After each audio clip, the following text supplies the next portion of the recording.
చూపించిన ఈ లెక్కలు, అందులోని వాస్తవాలు, అందులోని మోసాలు మీ ముందుంచే కార్యక్రమం ఈరోజు నా ఈ బడ్జెట్ మీద మాట్లాడే ఈ ప్రసంగం ద్వారా రాష్ట్ర ప్రజలందరి దృష్టికి కూడా తీసుకొని పోయే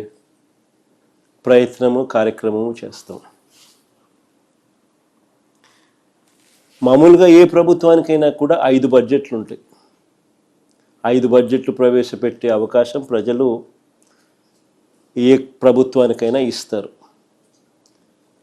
ఇన్ఫ్యాక్ట్ ఈ చంద్రబాబు నాయుడు గారి ప్రజా వ్యతిరేక వెన్నుపోటు కూటమి అధికారంలోకి వచ్చి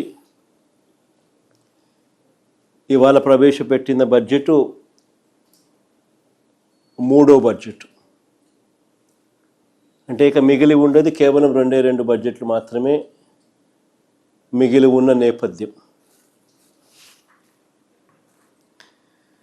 మరి ప్రవేశపెట్టిన ఈ 3 బడ్జెట్ల ద్వారా చంద్రబాబు నాయుడు గారు రాష్ట్రానికి కానీ ప్రజలకు కానీ ఏం చేశారు మంచి అని చెప్పి చూస్తే మంచి అనేది ఎక్కడా కనిపించదు, అంతా మోసమే కనిపిస్తుంది.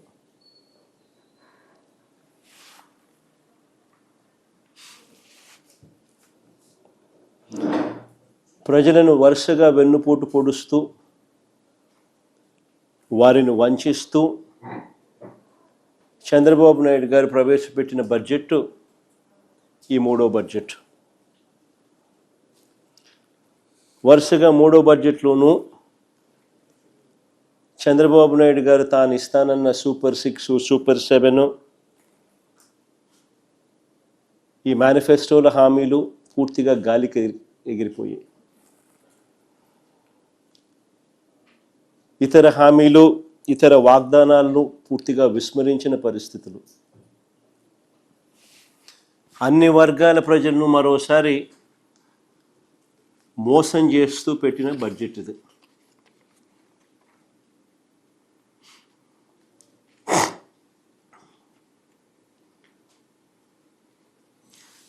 చంద్రబాబు నాయుడు గారు సూపర్ 6, సూపర్ 7 విషయంలో తాను ప్రజలను మోసం చేయడానికి అన్ని రకాలుగా ముందుగానే నిర్ణయించుకున్నారు కాబట్టి అబద్ధాలను కూడా రక్తి కట్టించారు.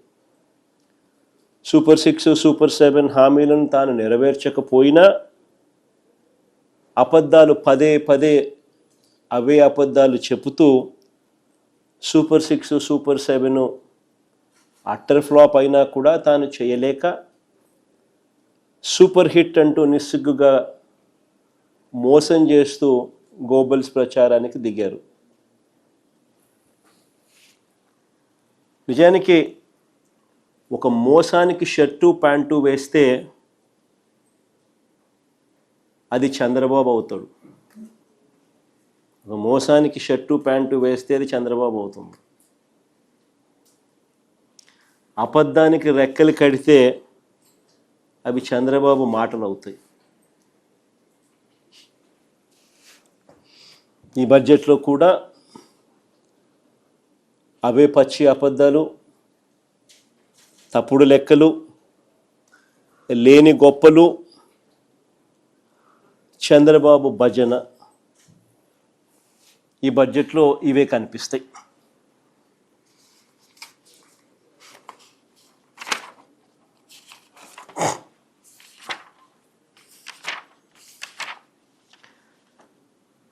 ఈ బడ్జెట్లో చంద్రబాబు చేసిన అంకెల గారడీకి సంబంధించిన కొన్ని వాస్తవాలు మీ ద్వారా ప్రజల దృష్టికి తీసుకొని పోయే ప్రయత్నం చేస్తున్నాను.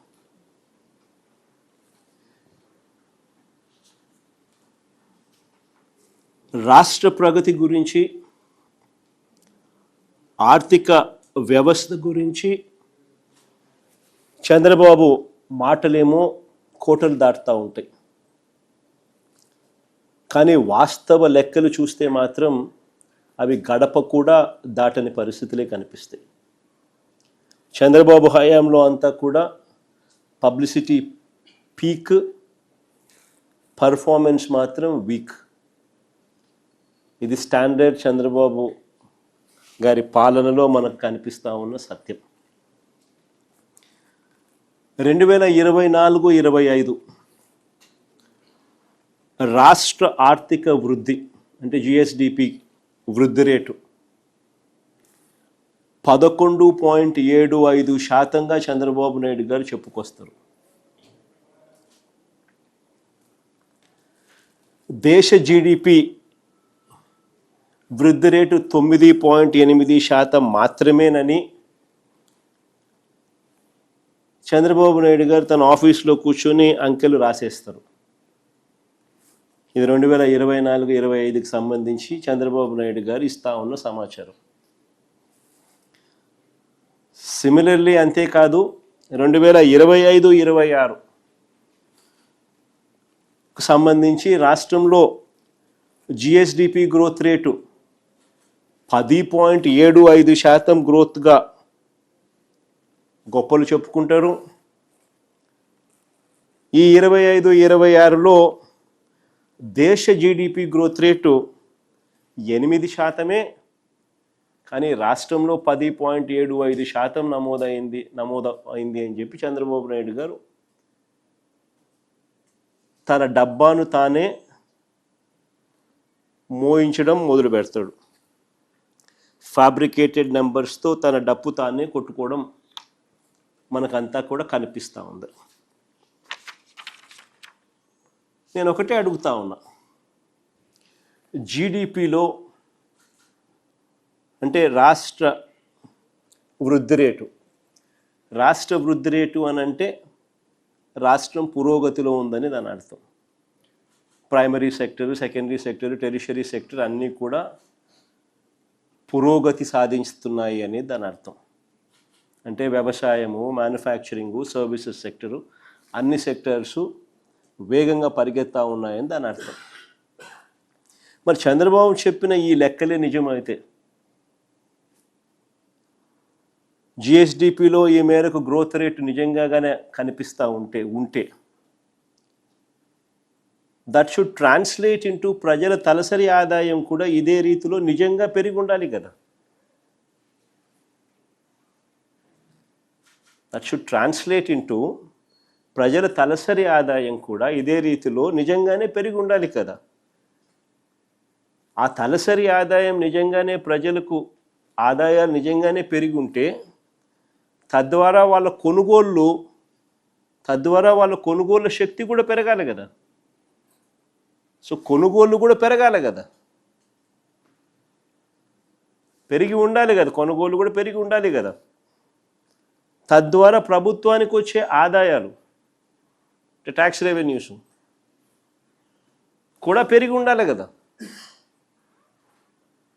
అంతా కనెక్టెడే కదా. రాష్ట్రం పురోగతిలో ఉంది, జిఎస్డిపి గ్రోత్ రేటు వృద్ధి రేటు విపరీతంగా ఉంది అని అంటే ప్రజల చేతుల్లో డబ్బులు దండిగా ఉండాలి. ఆ డబ్బులతో ప్రజల కొనుగోలు శక్తి పెరిగి ఉండాలి. తద్వారా రాష్ట్రానికి వచ్చే ట్యాక్సులు పెరిగి ఉండాలి. ఇవన్నీ సైక్లికలే కదా. కానీ అది జరిగిందా, ఇది వాస్తవమేనా అన్నది ఒక్కసారి గమనిస్తే 2024-25 చంద్రబాబు నాయుడు గారి మొదటి సంవత్సరంలో రాష్ట్రానికి వచ్చే సొంత ఆదాయాలు 119,927 కోట్లు వస్తుందని బడ్జెట్లో చెప్పారు చంద్రబాబు. అప్పుడు కూడా కానీ ఆ ఏడాది వాస్తవంగా వచ్చిన ఆదాయం ఎంత అని చూస్తే 94,937 కోట్లు మాత్రమే.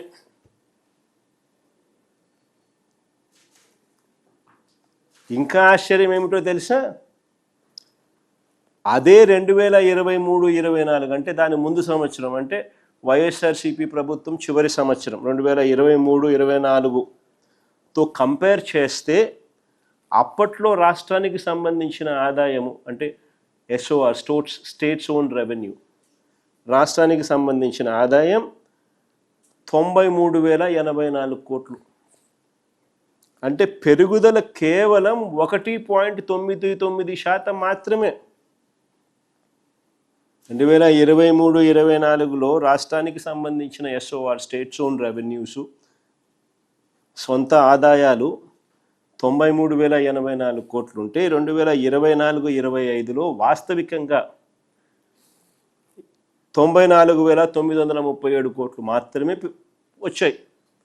అంటే పెరుగుదల కేవలం 1.99% మాత్రమే.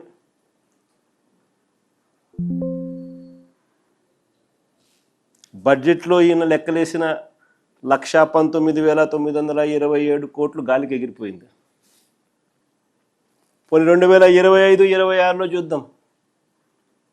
2025-26లో కూడా వాస్తవికంగా నీకు 94,937 కోట్లు మాత్రమే వచ్చిన పరిస్థితులు నీకు కనిపిస్తూ ఉంటే చంద్రబాబు నాయుడు గారు 2025-26లో కూడా బడ్జెట్ గారడీ చేస్తూ ఏకంగా రాష్ట్రానికి సంబంధించిన ఆదాయాలు స్టేట్స్ ఓన్ రెవెన్యూస్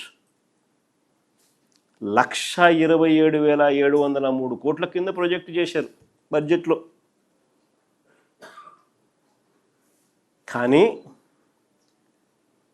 ఇప్పుడు 10 నెలలు ఈ జనవరి ఫిబ్రవరి లెక్కేసుకుంటే మనకు కాగ్ ద్వారా 10 నెలలకు సంబంధించిన డేటా కాగ్ పబ్లిష్ చేసింది. కాంప్ట్రోలర్ అండ్ ఆడిట్ జనరల్ 10 నెలలకు సంబంధించిన అకౌంట్స్ రాష్ట్ర ప్రభుత్వానికి సంబంధించి పబ్లిష్ చేస్తారు. ఈ 2025-26లో వీళ్ళు బడ్జెట్ చేసిన స్టేట్స్ ఓన్ రెవెన్యూస్ రాష్ట్రానికి సంబంధించిన ఆదాయాలు 127,703 కోట్లు వస్తాయని వీళ్ళు ప్రొజెక్ట్ చేస్తే ఎంత వచ్చాయి ఈ 10 నెలల్లో అని చెప్పి చూస్తే ఈ 10 నెలల కాలంలో వచ్చింది కేవలం 75,964 కోట్లు మాత్రమే.